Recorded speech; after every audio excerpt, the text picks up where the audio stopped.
Yeah, well, I think we just got a feel for what it's going to be like here pretty much next couple months. I mean, Illinois plays as hard as any team that you'll play against. Their young guys did an unbelievable job in the game, and really we're right there to have an opportunity to win it most of the night. But they're a very, very tough team, and we knew that coming in, that just finding a way to win the game was the most important thing. And early on, we're going to have to play through some things to figure them out because it's always a different change. It's a drastic style change, and we didn't handle it well early.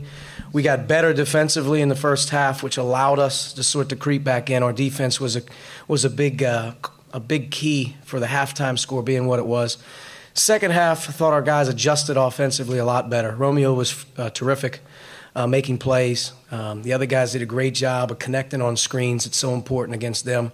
Defensively, we were pretty good, and then we handled the zone when they switched and were able to get a lead. But to hang on, kind of knew they were going to continue to fight and make their run, which they did. And being able to make some free throws tonight was a real big key in the game as well. So we're just very fortunate, and obviously we're moving on to our next opponent, which is Michigan, which is not a lot to be said for how good they are. Mike? I think Romeo had just a personal 8-0 run coming out of the break at halftime. Did you challenge him at all, just to kind of maybe dictate things? Yeah, I mean, we wanted him to be more aggressive. Sometimes you got to get the ball in his hands against a team like this because he's traditionally not bringing it up. But we allowed him to bring it up a lot more, get the ball before we crossed half court a lot more, which allowed him to play with it in his hands. And that was a big change for us, just having a different guy coming off the screw, a different guy coming downhill on their big guys. And he was fantastic, I thought, in that role. Obviously, he had 28 points, Romeo, but defensively, I guess, how have you seen him grow since maybe the start of the season until now? It seems like he's kind of really embraced that end of the floor as well. Yeah, I mean, I think, once, you saw him sort of as a guy early on be a little bit more cautious defensively. Now I think you see a guy that's very confident in knowing what to do. He's got great talent and length, so he's going to be an excellent defender, and he's got so much more experience to keep gaining. But his size and his length and some of the things that he can do on the ball and challenging shots and whatnot, causes some problems. And he can guard 1, 2, or 3 for the most part if we want him to guard any perimeter guy. So he's evolving. He continues to do what we ask him to do in terms of getting better. Like I've said before, he's as coachable of a guy as we have on the team. So it's a credit to him and his work ethic.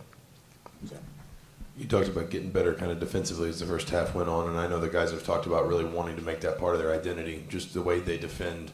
Where do you think they are in that process, and maybe what do you think where can they improve, I guess?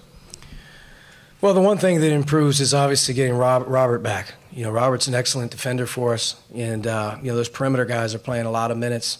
So to have him back, that initially boosts our defense. We need more depth, but I think that you watch Justin and Juwan and their ability to cover and do some things. It's nice to see, and our guys are playing hard. We have a better way about us and understanding how you have to not give up easy baskets. And we're right there. We're right there where we can take another jump, though, I think, as well. And the big thing is our guys understand how hard you have to play defensively if you want to be any good.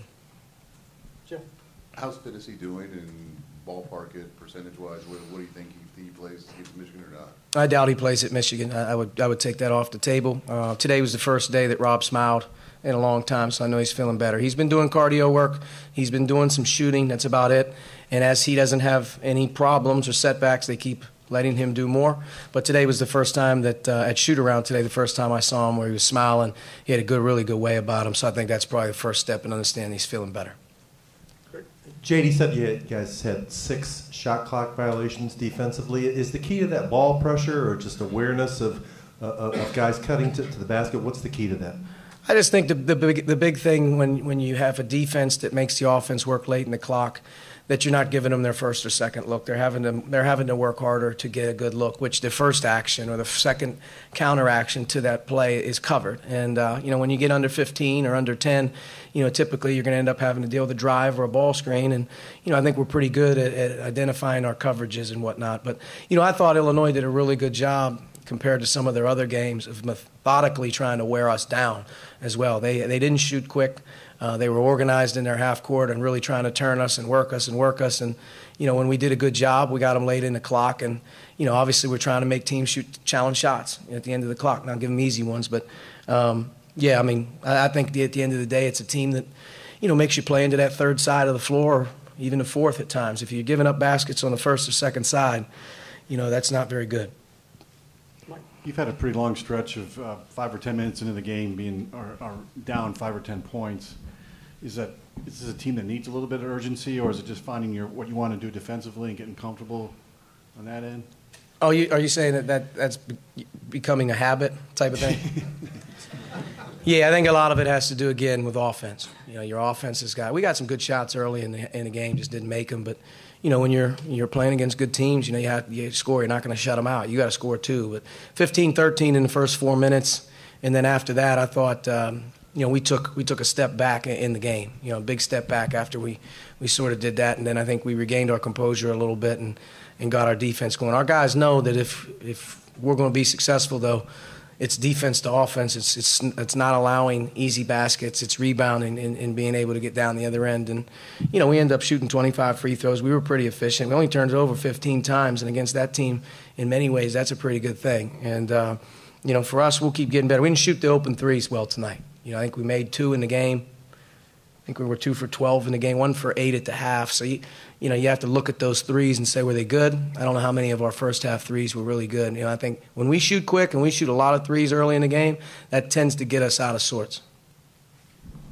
Kind of going back to the shot clock, is this a team that you think uses the shot clock well? It just feels like they understand when they can get a team deep into a shot clock, how to kind of take things away there at the end of the possession. Well, we work, very, very hard in practice at 12 seconds or less on the clock defense. And at the end of the day, sort of what you're going to be dealing with under 12. You're going to deal with high ball screens. You're going to deal with some type of an action where you're picking and popping. And, for us, we work on it every day under 12, being able to get a stop. We get a stop under 12 seconds when the clock is late. So I think our guys identify and understand what type of things we're going to be looking at the end of the clock, and we try to work on them.